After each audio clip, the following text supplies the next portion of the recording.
Hey guys, it's Roderick, and I'm back with Avengers number 13. So, let's get started. Pretty much this ends the Avengers run for the entire Fall of X. So this will be pretty much the last Avengers issue I will be reviewing for a while. I did want to, of course, do all the books in the Fall of X series. Now, at the end of the day, this was a okay issue. It was a very satisfactory redemption arc for the Avengers, right? Because if you're watching my other videos, you kind of remember me saying kind of how I've had my foot on the Avengers' neck for kind of like how kind of mediocre, kind of crappy allies they've been to the X-Men. But for this arc, I think it was satisfactory, right? Because if you remember at the beginning of House of X, Powers of X, when Professor Charles Xavier makes his announcement to the world about the establishment of Krakoa and kind of what Krakoa was going to be, the Avengers, along with the Fantastic Four, are kind of side-eyeing and feeling some sort of way about the X-Men creating their own nation. And then when you had Planet X during the first Hellfire Gala, where the X-Men terraformed Mars, the Avengers were straight in their feelings over that, right? So really they kind of were feeling some sort of way, even though Cyclops repeatedly made the issue to Captain America himself as to why Krakoa was necessary, why this nation state was helping mutants. But the Avengers were always side-eyeing until now something really bad happened to the mutants, and now all of a sudden we get Tony Stark fooling around with Emma Frost, and now they're taking down Orchis. And it was like, how can you have a Fall of X issue that's kind of tying into Orchis and there's no mention of the X-Men, no mention of the plans? It just was kind of like a way to say, look, the Avengers are real people too and they really care. But anyway, I'm not going to put my foot on the Avengers' neck on this issue just because at the end of the day, I'm just tired, right? Like, I see the Avengers for who they are and really what they are. And for someone who is hashtag Team Krakoa, like, I'm never going to fully be on board with the way in which the Avengers move in relation to the mutants and specifically the X-Men, because it's all fun and games and great when the X-Men are showing up, helping the Avengers, doing things that are in alignment with the kind of worldview that the Avengers seem to be, which is conformity, which is assimilation. But then when the X-Men or the mutants decide that they're going to have something of their own, that they're going to be tired of oppression, the Avengers automatically then distance themselves, only to realize that humans are really as bad as they really are. And then here comes the Avengers being like, we need to come and help our friends.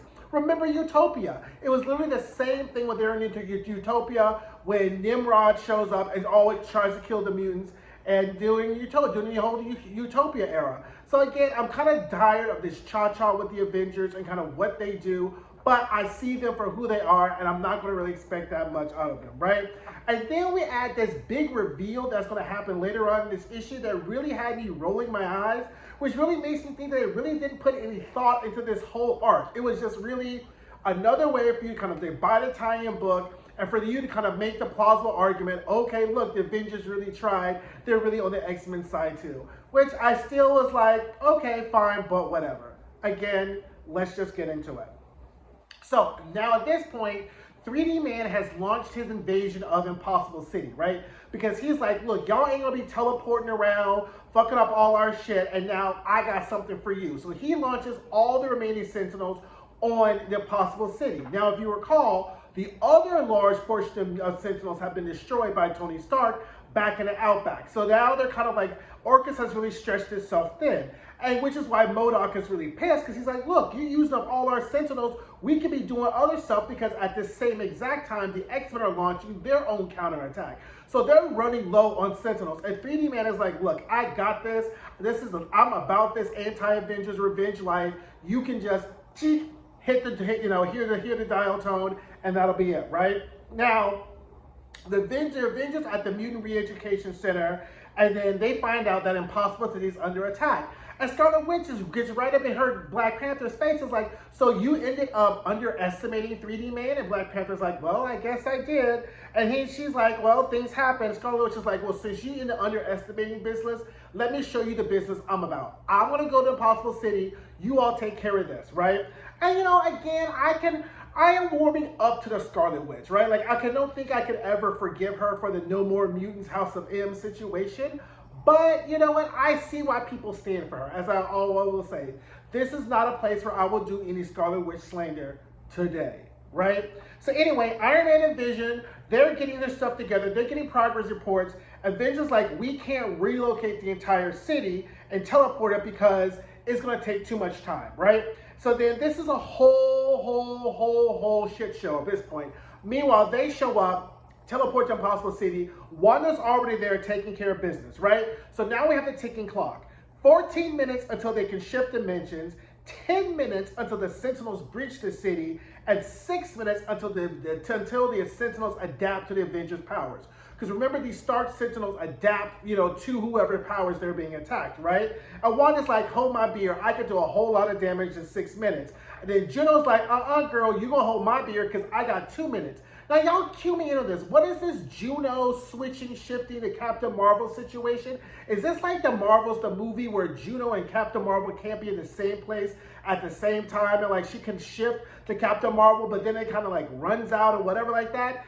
For folks who follow the Avengers or whatever, let me know what that is, because it kind of gave me the Marvels tease where like, kind of remember the movies Marvels where like Captain Marvel, Miss Marvel, and then Captain Marvel, Miss Marvel, and then whatever the two Captain Marvels, whatever, they were all shifting and taking place. I feel like, they're both were called Captain Marvel, right? The black one and then the Brie Larson one and then Miss Marvel, right? So they're all like shifting in the same place. So I felt like this is what this was giving, but I don't really have that much care to be like Wikipedia and finding out. But I was like, okay, girl, let's see what you could do in 2 minutes, right? Meanwhile, the alarm goes off and there's been a breach in Orchis, right? So 3D Man's like, I've been waiting for you. I'm about to show you what. Like, he is saltier than a side chick on February 15th, right? Like, he is just salty. And I was just like, okay, fine. He hangs up on MODOK again, okay? Meanwhile, Captain Marvel is like, snaps back again. She's like fighting with the Sentinels.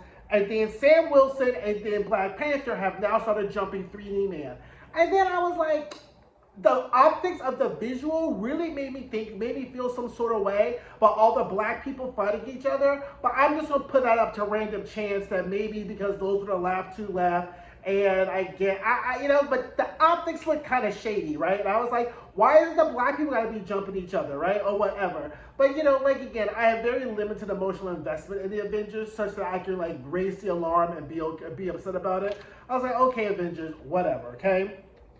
Then we get this big reveal, right? That is Black Panther is fighting 3D Man. We find out that as Black Panther starts speaking Wakandan, we find out that 3D Man was actually a mole sent to Orchis to kind of infiltrate it and find out everything. Where have we seen that before? Was it not Jean Grey and Firestar? I was like, what? He's a mole, what? I was just like, really? Like, y'all gonna really just bite off the whole X-Men? I just was like, I would have rather 3D Man just be a salty ex-Avenger who wanted to kill somebody and they just end up killing him or putting him in prison and him being like, vowing revenge, as opposed to him being like some secret mold that Black Panther used hypno action into. And I was like, really, girl? Like, at this point, they're just like trying to wrap this up so fast. I was just like, okay, fine, whatever. So now we have a Sentinel that has actually broken through Sentinel City, right? And so they're trying to take down the clock because before it gets to Sentinel City, Anna has now adapted to the Avengers' powers. So everyone's trying to stop the Sentinel. It's not working. And then finally, 3D Man, because he's now back in his right mind again, he's the mole, deactivates all the Sentinels. So all the Sentinels are stopped, right? And I was like, okay. And then 3D Man, Black Panther, and Sam Wilson all teleport out of there. That was it. That literally is the whole issue, right? We get 3 days after the fall of Orchis. No mention of the X-Men. No mention of the Dominion. I mean, literally, you would think from reading this that Orchis is the biggest problem in this. And literally, it is not, right? There is a whole ass Dominion, universe-ending Dominion that is out there using the AI as a subterfuge. And there's no mention of this. We don't know what's happened. We don't know what's going on with this Dominion or whatever. All we see is everyone's happy. They know the whole end of victory. Oh, they're cooking burgers and they're having beers and whatever. Wanda's like, oh, I'm so glad everything's great. And then all of a sudden, all these black holes show up and it's like to be continued in Blood Hunt. Sorry, bitches. I'm not reading Blood Hunt. Not doing that. So That's Avengers 13. Let me know what your thoughts. Again, you know what I'm saying? Like, That's all I can really say about the issue. I get it. I see what they're going for. But, whatever. Okay? Thanks, guys. Don't forget to like, comment, and subscribe. And I'll see you guys soon. Bye. Hey guys, thanks for watching my videos. Don't forget to like, comment, subscribe, and share. And don't forget to check out some of my other videos.